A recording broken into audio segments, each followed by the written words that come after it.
very proud to be the first generation of Indians to use email ever. I'm the first generation of Indian email users ever.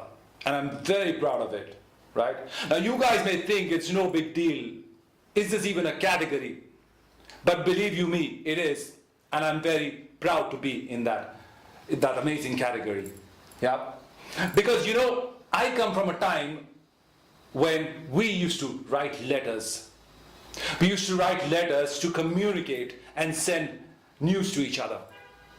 And what we were essentially doing was we were exchanging yesterday's news with each other and feeling happy and great about it. Yeah.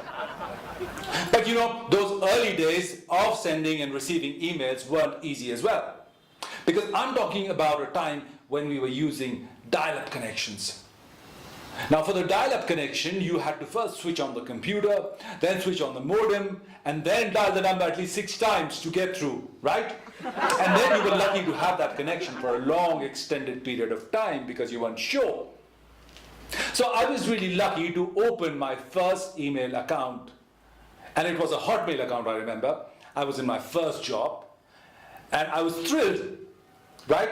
And you know, one of my colleagues, she heard that I have an email account, and she came to me and she said, I heard you have an email account. So I said, yeah. And she said, even I want one. I said, sure, you can have one. All you got to do is get 2 passport-sized pictures of yours and your birth certificate copy that is attested by a gazetted officer, and you can have your email account. And you know what? She believed me. So the next day she comes to office and goes to the boss man because only the boss's computer has internet. She goes to him and says, here are my pictures and my birth certificate copy. Please open an email account for me. And he looks at her as if she's come from some other planet. Then he asks her, who told you this? Right? But you know what? This scenario, if you imagine in today's time, and if you told someone that, you know, you got to link your email ID with your Aadhaar card, they would believe you. They would fucking believe you. Right? But you know, the next time the joke was on me, because I get this email reply from this guy called Mailer Demon. And I'm thinking, I haven't written to any Mailer Demon. I don't even know who Mailer Demon is. But he's responding to my mail. So he must be a very good and helpful guy. Right?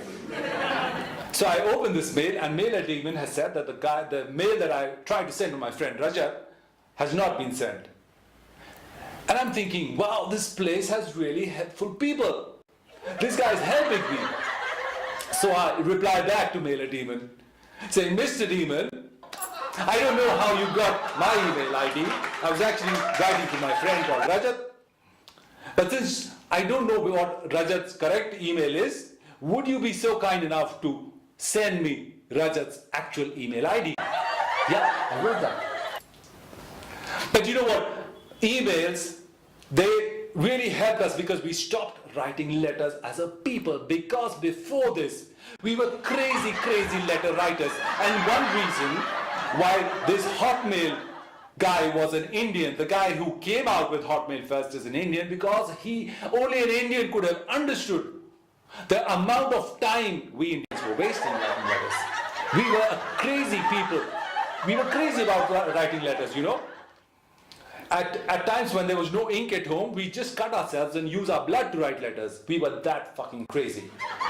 Absolutely nuts about letters. Yeah?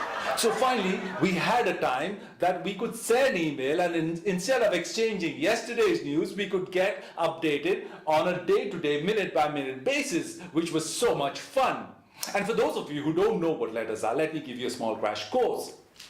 Letters are often written on paper with a pen and then licked and sealed and stuck and put into these boxes, which are known as letter boxes, which are red in color and are kept at different strategic places in the city. From these letter boxes, the letters go into these sacks, these gunny sacks. Then they go onto trains to whichever destination you're trying to send them, right? And then they go to another post office where they're sorted. And from there, they go to a smaller post office where this guy called postman. Now don't get fooled, postman had no superpowers. The postman had no superpowers except for one, maybe. And it was that he was telepathic and he was sadistic.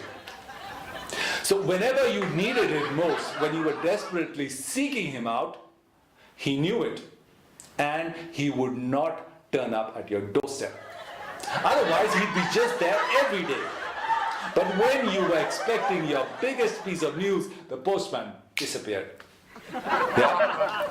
But now, thankfully, because of email, we as Indians are not so crazy about writing letters, which is a welcome change. Yeah? You guys keep laughing and don't forget to subscribe and like my page. I'll be back once again.